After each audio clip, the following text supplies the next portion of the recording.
Well, good morning. Welcome back, Matt. It's good to be back with you. Hope you had a great Easter. I did. Lucy, I learned, doesn't quite understand Easter egg hunts yet. Her Easter egg hunting consisted of running around and stomping on eggs and swinging her Easter basket and almost knocking some little kids over. But she does love the Easter bunny. There you go. Well, I have a suspicion she loves Jesus a little bit too, because I've heard her pray with you guys, and it's always it's my favorite weekend of the year. It's my favorite holiday of the year. So good to be coming off of Easter and be back with you guys. And I like hearing about Lucy's aggression because she might have a little more aggression like alignment than you, the soft, easy quarterback. So that's Yep. that's that's a good thing. And speaking of Lucy, the weekend and what we do, oftentimes we go shopping on weekends as people, right? And I want to relay a little story that my brother-in-law shared with me over the holiday about an experience he had recently when he went into a store, and it made me think about how we as salespeople might respond to the inquiries we get from prospects and customers. I'm a big fan of On tennis shoes. If you haven't heard of them, they're a Swiss brand, I believe, but they're called Ons, O-N, and really comfortable, like great little running shoe, active shoe. You can slip them on, and they're just great support. And my brother-in-law is a fan of them as well, Stevie, and he recently wanted a new pair. I commented on a pair he had on recently. He said, "Yeah, I went to get a new pair a couple weeks ago. You won't believe what happened." So tell me about it. So he walks into a store with his two daughters, and he went up to the guy who was working. He said, "Do you sell Ons? Do you guys carry Ons?" And without asking a question, without any type of inquiry, and without any thought, the guy who was waiting on him said, "They're just a fad."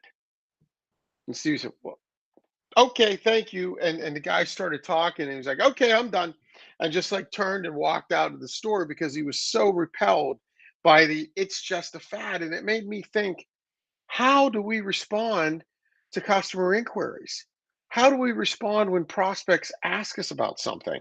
Do we just outright put them down and say no, or do we try to understand what they're really trying to do? Because in that case, the only thing that salesperson should have said to him is, "Oh, tell me why you like Ons. What are you going to be wearing them for? Right? What's your experience with Ons been?" And engage him in a conversation where if he would have said that, he would have had an opportunity to give him what he believed was a suitable replacement because they didn't carry the Ons. But instead, he lost the opportunity to engage because he just outright said no. And Matt, I don't know about you, but I encountered that a lot as a consumer, and I know that the salespeople we work with probably are responding to inquiries in a way that might not be as investigative and lead them to discovery as they should. Absolutely. And I'd love to understand what type of store that was, because we should probably give that manager a call after that customer experience. And that seems extreme, and it may be, but I think how we respond is super important because obviously we're going to get questions, we're going to get clarification in needs or scope changes, all the way through the sales cycle in most industries. And, time and time again, I think it goes back to, one of our core philosophies that you control encounters with the questions you ask, not the information you have to give. And it's this knee jerk reaction by salespeople that when they get a question, they're trying to prove their worth. They're trying to prove their experience, their expertise by nailing the answer, usually fast, right? With lots of speed and lots of depth. And knowing your product is obviously important, but something happens after you respond to that, especially if it's via email. How many of us get a clarification, or we're in an active sales process and someone reaches out to us by email and says, "Hey Bill, just a quick clarification. I saw this. Do you do this, or what does this mean in the T's and C's, or what does this mean in the scope?" And most salespeople, I know you don't do it, but most salespeople want to respond quickly because, oh, that's a buying sign. That sounds like they're really evaluating us in moving forward. And so obviously that was a long intro to that, but I think it's really important if we step back and instead of answering, not that we're going to play a mind game or go question for a question, but I'm a big believer that before you're about to make a statement, you should probably ask another question. And understanding the why of a question is very important, because we know the first question isn't always the real question, and they probably have some type of experience, whether good or bad, with what they're asking about. There's a reason behind them asking that. So, long story short, we want to get them in discovery mode. We want to engage with them, and we will always have an opportunity to show our viewpoint, or to give our viewpoint, or to talk about features and benefits, or what we have that inclination to say at the beginning as an answer. That will always come out, but we don't always get to live in discovery. That That's right. salesperson didn't get another opportunity to say, well, hey, wait a second, come on back. Yeah, Mm. yeah, I messed up, or I didn't respond correctly. So what's the why behind the question? And are we living in discovery? That's a great thought. We're always going to have a chance to share our information, but we don't always have a chance to learn. And that learning is so much more important. It reminds me, Matt and I do a lot of work in the financial services industry with some clients. And years ago, this is going back probably 7, 8 years ago to our first client in that space. Um, one of the guys there had brought me into his office, and I've shared the story. And he said, "Bill, tell me, how should I have answered this?" And I said, well, "Okay." And he said, "I had a prospect come in today, and we sat down. I thought it was going to be a closing meeting." And he said to me, How do you feel about uh, indexed funds?"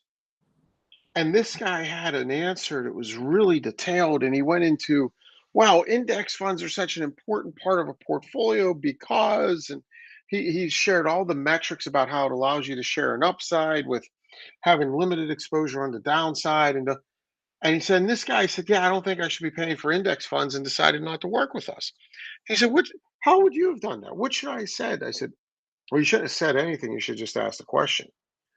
He said, What?" I said, "All you had to say is, sounds like you have some experience with index funds," and let him share. Because as Matt said earlier, that first question isn't the real question.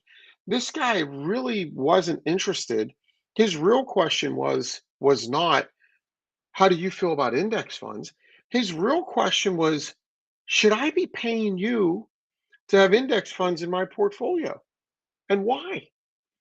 And this guy shared his answer before he let the other person, the prospect, empty his bucket of curiosity before he could fill it up with any type of knowledge or information he wanted him to walk away from that conversation with. And as Matt said, we don't always have a chance to live in discovery, so we need to grasp that one first. And if he would have said to him, "Sounds like you have some experience with index funds," he would have heard all about this guy's experience. He would have said, "Yeah, I used to work with a guy, and that's all he paid. That's all he put me in. And I was paying him, 100 basis points or 1% of my portfolio just for index funds that I could have done on myself, that I could have," I went on and on and on, right? And he never ended up with that opportunity to tell them why they're an important part of the portfolio or why they believe in them. And you contrast that with an experience I had yesterday, and with about a car wash. I bumped into the guy who's the owner of a local series franchise of car washes, or chain of car washes. And I made a comment to him about price, and I was like, "Yeah, it was this," and he didn't start to justify his price. He just said, "Well, what's more important to you? Is it just what you pay, or is it the quality of the wash?" And this was at the Pirate Home opener yesterday, and he was there with our accountants, our accountants that we use, and I bumped into him, and I paused and I stepped back and I was like, "I can't believe you're selling me value right now as the owner of a car wash at the baseball game. This is great." And but he took a moment to learn. He took a moment to ask versus just start to repel, right? Just start to have the quickest answer and the fastest answer, which I don't know why. We feel this need for speed when it comes to questions from prospects. We have this need for speed as salespeople to respond as quickly as we can.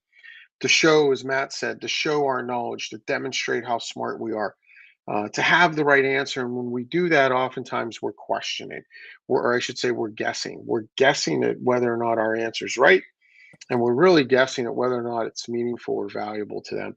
All we had to do was ask the question and say, sounds like you have experience with ons. What do you like about them? Sounds like you have experience with index funds. What is it that, tell me about that experience? And people will share that with us, and then we get to respond from a place of confidence and accuracy. So, think about that this week. What's your response? What's your need for speed? Are you able to stay in the moment, learn more, as Matt said, take that opportunity to learn more? Or do you feel like you have to rush and let somebody know how smart you are? Let them know you have the answer before you really understand the question. So take some time, think about it, and let's prepare our best responses. What do you think, Matt? Yeah, and I know we're going to be wrapping this one up a little bit faster today for our media man Bob. Um, but just two things that you mentioned, and I think it's taking that level deeper. We all have those sticky topics in whatever we sell that we don't necessarily want to come up. For most people, it might be price, or it might be terms, or it might be what they feel is their weak spot with their product or their service or their widget. And you said something I thought was really powerful, probably 2 months ago at this point in front of a client. So just to take this deeper, if you're defending, you're already losing. Hmm. And so, what are those weak spots or those chinks in the armor that we're just terrified that they're going to talk about? And if they say, start going down the path of price, does that get us out of our rhythm? Do we start defending instead of living in discovery and asking? And, secondarily, my own personal experience with that, because it was something I had to overcome. And, there were a few things that I didn't want people to ask. And as soon as they asked it, I went negative and I Mm, assumed the worst. So I think part of this is mindset as well. That if we get inquiries, there are certain ones that get us off our game. So what are they? Being mindful of that and reflecting on that, and going in with an open mind and diffusing and understanding and living in discovery rather than assuming the worst. Because and the other reason I bring that up is, last week I stopped myself from getting in a bad habit. I heard a couple key words that I'm thinking, all right, here we go. I know what this means. Got on the call, and it was the complete opposite. And hmm. so I think that mindset in those key items, um, responding again, I see this day in and day out. As soon as we give a response, we lose leverage in a sales cycle.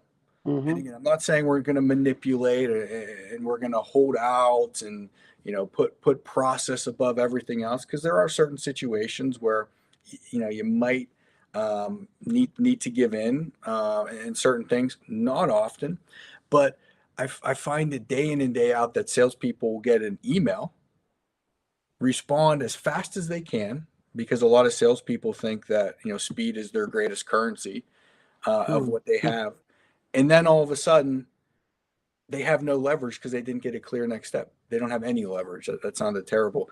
Um, so think through that. So let's not only understand, live in discovery, but let's make sure that we're pulling it all together after we do, with a clear next step, because it's really hard to get one over email or over a Hmm. phone call. Once you give up that answer, it's so much easier to say, hey, love to answer that, love to discover a little bit more and dig into that, because as you said, you might have some experience with that. One final note, and then I'll stop. This reminds me also, some of us might be doing team selling with subject matter experts, or in Hmm. my previous experience, it was with engineers. And what the engineers love to do, they love to talk about the project, the technical, pull out blueprints. No offense to any engineers. I love engineers and have engineering friends. But, in their world, solving and their expertise is in design, is in the answer. So, be mindful that if you're team selling, to manage expectations prior to going into a meeting, um, and not have an experience like I did, kicking them underneath the Mhm. desk, saying, "Oh, wait, okay, wait. Before we answer that, tell me a little bit more about that. Before we jump into that, let's just pause." So, trying to wrap a lot into that. Sorry, Bob. I know you need to run, but just a couple key points to put a bow on it. Well, that's great, Matt. We appreciate that. And we appreciate all of you. Thank you for your time. We hope you have a great week. Enjoy the spring and enjoy this season. It's good to be with you guys as always, and we'll see you soon. Take care. God bless.